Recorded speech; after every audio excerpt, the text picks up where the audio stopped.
नहमदुहु व नुसल्ली अला रसूलिहिल करीम। अम्मा बाद। अस्सलामु अलैकुम दोस्तों, उम्मीद है सब खैर व आफियत से होंगे। आज हम बात करेंगे सफ़ूफ़ एहतलाम, अक्सीर एहतलाम गूंद कतीरे वाला।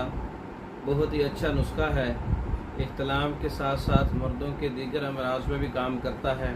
ख़ासकर गर्मी वाले मरीज़ों के लिए बहुत अच्छा नुस्खा है। अक्सीर एहतलाम गूंद कतीरे वाले का नुस्खा नोट कर लें।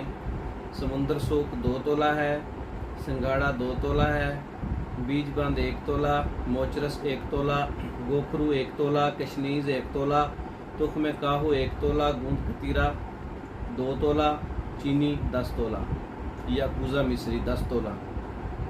तमाम चीज़ों को अच्छी तरह से पाउडर बना के कूज़ा मिश्री इसमें शामिल कर लें। सफ़ूफ़ अच्छे जायके के अंदर तैयार हो जाएगा। अक्सीर एहतलाम गूंद कतीरे वाला, इसकी तैयारी मुकम्मल हो जाएगी। 2 माशा से 4 माशा तक सुबह शाम दूध के साथ खाली पेट खाने से 1 घंटा पहले या खाने के 2 घंटे बाद इस्तेमाल कर सकते हैं।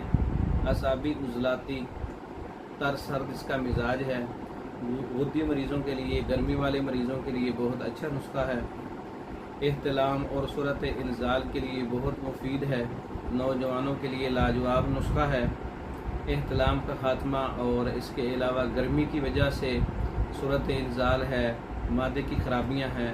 गुर्दी मरीज़ों के लिए जो है मादे मनी के अंदर जो स्पर्म की कमी है उसके लिए बहुत अच्छा नुस्खा है।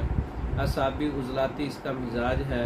अक्सीर एहतलाम गूंद कतीरे वाला बहुत ही अच्छा नुस्खा है। तैयार शुदा मंगवाने के लिए हमारे व्हाट्सएप पर रब्ता कर सकते हैं।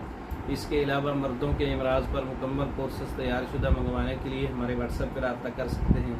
हमारी वीडियो को लाइक करें, शेयर करें, हमारे चैनल को सब्सक्राइब करें। दूसरी वीडियो तक के लिए इजाज़त दें। अस्सलामु अलैकुम।